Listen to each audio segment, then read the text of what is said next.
Hello everyone, এই ভিডিওতে আমি আপনাদের দেখাবো যে আরডুইনো প্রোগ্রামিং এর ক্ষেত্রে কি কি ডাটা টাইপ আমরা ব্যবহার করব। ওকে, দেখুন প্রথমে আছে ইন্টিজার।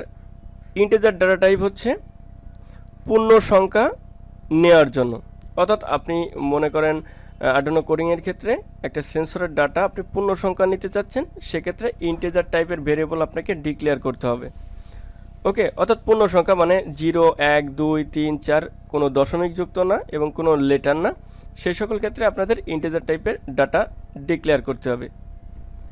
তারপরে আছে ফ্লোট বা ডবল টাইপের ডাটা। এটা হচ্ছে আপনি যদি প্রোগ্রামিংয়ে কোনো দশমিক যুক্ত সংখ্যা চান, তাহলে কিন্তু আপনাকে ফ্লোট টাইপ বা ডবল টাইপের ডাটা ডিক্লেয়ার করতে হবে। সেটা পরবর্তীতে আপনারা বুঝতে পারবেন, ভিডিওটা কন্টিনিউ করুন।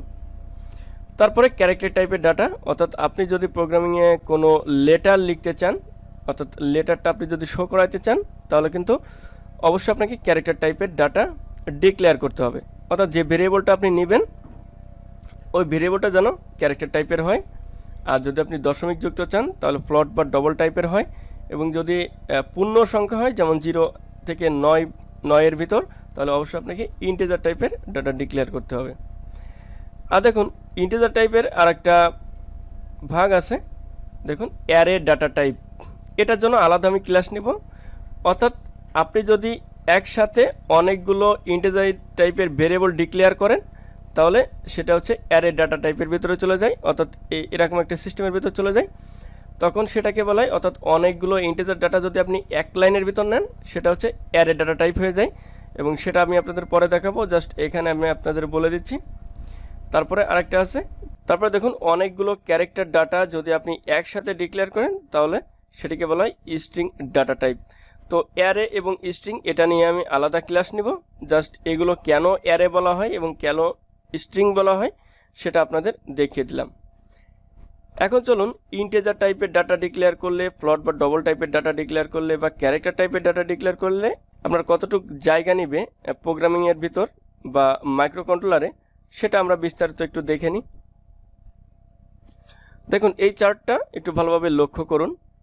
দেখুন প্রথমে আমি নিয়েছি, দেখুন কিওয়ার্ড ক্যারেক্টার টাইপের ডাটা, অর্থাৎ এটা হচ্ছে ক্যারেক্টার। আর আপনি যদি প্রোগ্রামিংয়ে লিখেন তাহলে অবশ্যই CHAR অর্থাৎ সংক্ষিপ্ত নাম আপনাকে দিতে হবে।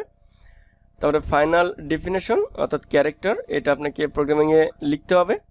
তারপরে দেখুন আপনি যদি কোনো প্রোগ্রামিংয়ে ক্যারেক্টার টাইপের একটা ডাটা ডিক্লেয়ার করেন, তাহলে সেখানে মেমোরিতে, অর্থাৎ ওই প্রোগ্রামটা যেখানে আপনি আপলোড করবেন সেই আরডুইনো বা মাইক্রোকন্ট্রোলারের মেমোরিতে 1 বাইটের জায়গা নেবে।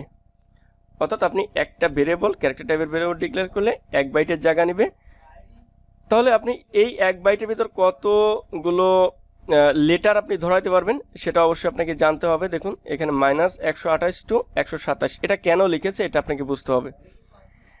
অর্থাৎ যদি আপনি ক্যারেক্টার টাইপের একটা ডাটা অর্থাৎ ভেরিয়েবল ডিক্লেয়ার করেন, তার জন্য আপনার 1 বাইটের জায়গা বরাদ্দ হবে ওই মাইক্রো কন্ট্রোলারে, এবং সেখানে আপনি এতগুলো ডাটা।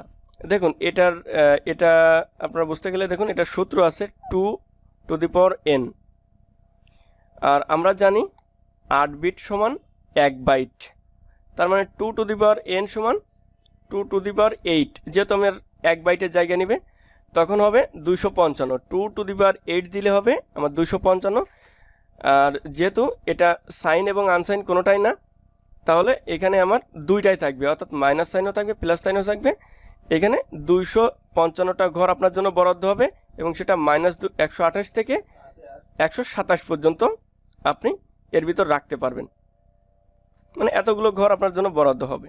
ওকে, তারপরে দেখুন আনসাইন্ড ক্যারেক্টার, যদি আপনি এটা হচ্ছে ক্যারেক্টারের অংশ, আনসাইন্ড ক্যারেক্টারের যদি আপনি ডিক্লেয়ার করেন প্রোগ্রামিংয়ের ভিতর, অর্থাৎ আপনি মনে করেন ক্যারেক্টারও ডিক্লেয়ার করতে পারেন, আনসাইন্ডও ডিক্লেয়ার করতে পারেন, তখনও আপনার মেমোরিতে 1 বাইটের জায়গা নেবে।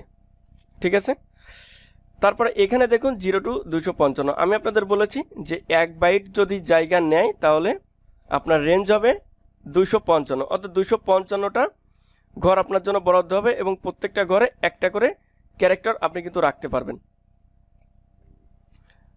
দেখুন এইখানে আনসাইন্ড ক্যারেক্টার হিসেবে ডিক্লেয়ার করেছি বিধায় এখানে কিন্তু কোনো মাইনাস চিহ্ন নাই, আর এখানে শুধুমাত্র ক্যারেক্টার হিসেবে ডিক্লেয়ার করেছিলাম, এই জন্য এটা মাইনাস থেকে প্লাস পর্যন্ত আপনার ঘর বরাদ্দ, অর্থাৎ আপনি মাইনাসও নিতে পারেন প্লাসও নিতে পারেন।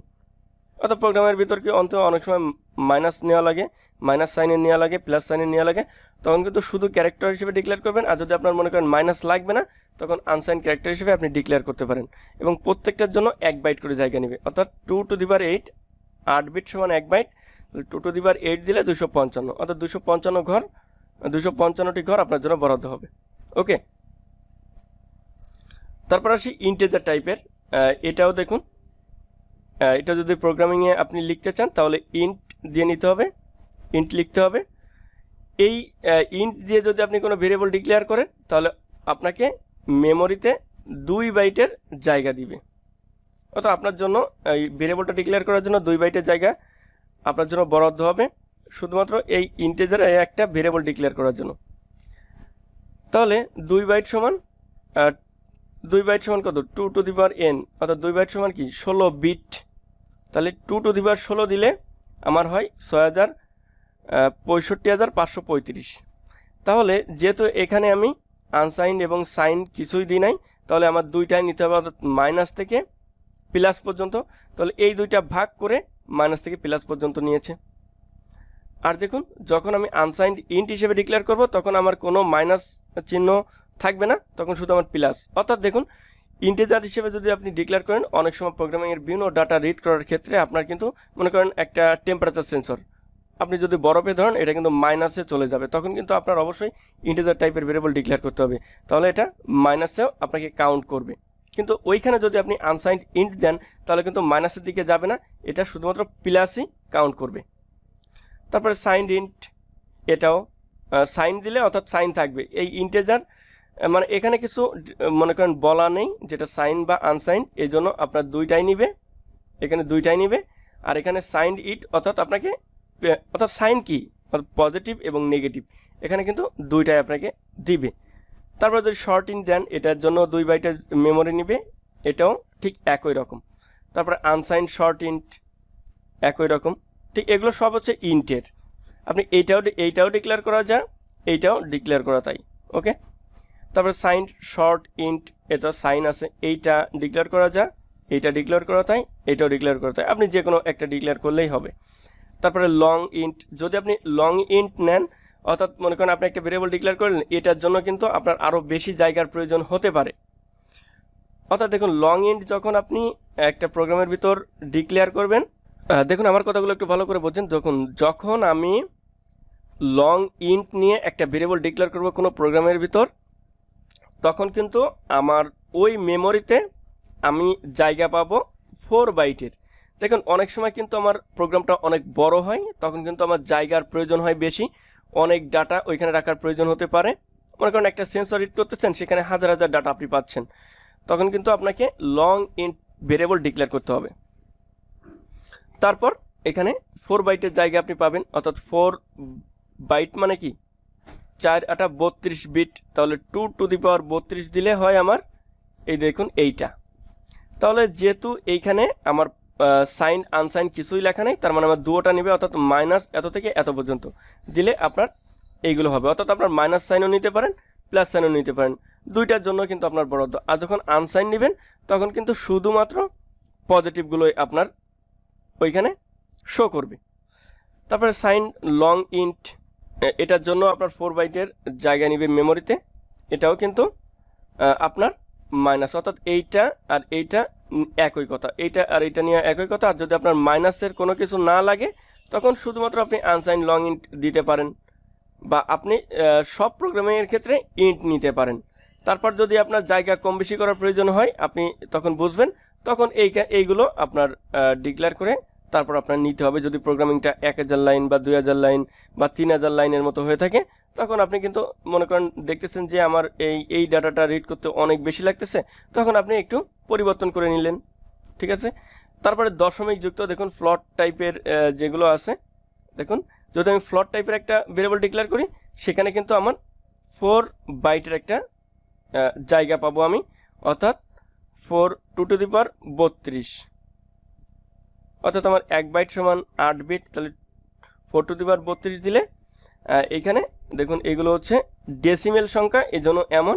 অর্থাৎ এইটুকু আপনারা মনে রাখেন যে ফ্লট এবং ডবল টাইপের ডাটা যদি আমি নিই তাহলে আমার দশমিক যুক্ত সংখ্যা আমি ওইখানে শো করাতে পারবো প্রোগ্রামিংয়ের ভিতর। তো দেখুন যখন আপনি মনে করেন ডবল দিয়ে একটা ভেরিয়েবল ডিক্লেয়ার করবেন তখন দেখুন এইখানে 8 বাইটের জায়গা আপনি নিতে পারবেন মেমোরিতে, ঠিক আছে। তারপরে লং ডবল নিলে আপনি 10 বাইটের জায়গা আপনি মেমোরিতে নিতে পারবেন, তাহলে অনেক ডাটা কিন্তু আপনি এই ভেরিয়েবলের আন্ডারে ধরাইতে পারবেন। তো আশা করি বুঝতে পেরেছেন যে ক্যারেক্টার টাইপের ডাটা। এখানে আমি আরও একবার বলি, দেখুন ক্যারেক্টার টাইপের ডাটা হচ্ছে যখন আপনি ডিক্লেয়ার করবেন তখন আপনার যে কোনো লেটার যেমন A B C D E F G এইগুলো আপনি কিন্তু প্রোগ্রামিংয়ে রাখতে পারবেন এই ক্যারেক্টার টাইপের ডাটার ভিতর। তারপর ইন্টিজার টাইপের ডাটার ভিতর আপনি একটা পূর্ণ সংখ্যা যেমন 0 1 2 3 4 5 এভাবে 9 পর্যন্ত এরকম আপনি পূর্ণ সংখ্যা রাখতে পারবেন ইন্টিজার টাইপের যদি ডাটা যদি ডিক্লেয়ার করেন তাহলে। আর ফ্লট বা ডবল টাইপের ডাটা আপনি মনে করেন পূর্ণ সংখ্যা চাচ্ছেন, অর্থাৎ আপনি একটা সেন্সর ডাটা রিড করতেছেন, ওটা একেবারে সূক্ষ্ম যে পরিমাপটা এটা চাচ্ছেন, তখন আপনি ফ্লট টাইপের ডাটা বা ভেরিয়েবল ডিক্লেয়ার করবেন। তাহলে এটা আপনাকে যতটুকু অর্থাৎ 10.1 10.0 10.5 এরকম আপনাকে ডাটা দিবে, অর্থাৎ এমন একটা রেজাল্ট দিবে। তো আশা করি আপনারা ডাটা টাইপগুলো বুঝতে পেরেছেন যে কেন আপনি ইন্টিজার ইউজ করবেন, কেন ক্যারেক্টার ইউজ করবেন, কেন ফ্লট বা ডবল ইউজ করবেন। ওকে। আর দেখুন আমি যখন ইন্টিজার টাইপের একটা ডাটা নিব তখন আমার 2 বাইটের জায়গা নিবে। তা আমি আপনাদের আগে হয়তো বা দেখিয়েছিলাম যে মনে করেন আমরা যে আরডুইনো উনো বোর্ড ইউজ করি, এতে দেখুন আমার জায়গা আছে 32 কিলোবাইট, ঠিক আছে। তাহলে এখানে 1-2 বাইট নিলে মনে করেন অনেক কম জায়গা নিবে, ঠিক আছে, মানে এর 32 কিলোবাইট। আর আমি যদি ইন্টিজার টাইপের একটা ডাটা ডিক্লেয়ার করি তাহলে আমার 2 বাইটের জায়গা নিবে, তার মানে আমি অনেক প্রোগ্রাম করতে পারবো কিন্তু আরডুইনো উনো বোর্ডে। ওকে। আর তারপরেও আমি আপনাদের আরেকটা জিনিস দেখিয়ে দিই, দেখুন আপনারা কিভাবে জানবেন যে আপনি যে বোর্ডটা সিলেক্ট করছেন, যে আরডুইনো বোর্ডটা সিলেক্ট করতেছেন এটাতে কত বাইটের জায়গা রয়েছে সেটা আপনারা কিভাবে বুঝবেন।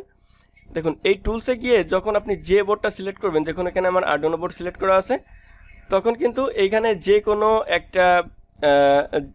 একটা প্রোগ্রামিং লিখে আপনি যদি এইখানে যদি কম্পাইল করেন তাহলে কিন্তু দেখুন নিচে এখানে শো করবে, দেখুন এসকেস ইউজেস, অর্থাৎ এইখানে যে প্রোগ্রামটা আছে এটাই ব্যবহার হয়েছে 1856 বাইট, অর্থাৎ 5% অফ প্রোগ্রাম স্টোরেজ স্পেস। অর্থাৎ আপনি যে কন্ট্রোলারটা ইউজ করতেছেন অর্থাৎ আরডুইনো উনো বা ন্যানো, সেখানে ম্যাক্সিমাম জায়গা আছে 32,256 বাইট, ঠিক আছে, অর্থাৎ 32 বিট। আমি একটু আগে আপনাদের দেখিয়েছি 32 কিলোবাইট। এখন মনে করেন এইখানে আপনি আরডুইনো উনো আরডুইনো ন্যানো আপনি ব্যবহার করবেন, তখন আপনার দেখি এখানে কত বাইটের জায়গা দেখায়, ঠিক আছে। দেখুন অবশ্যই পরিবর্তন হবে এবং আপনারা প্রত্যেকটা বোর্ড এভাবে দিয়ে কিন্তু চেক করতে পারবেন যে আমার প্রোগ্রামটা কতটুকু আর আমার স্পেস কতটুকু আছে সব কিছুই দেখতে পারবেন। দেখুন 1856 বাইটের জায়গা নিয়েছে, এই প্রোগ্রামটা নিবে 6%।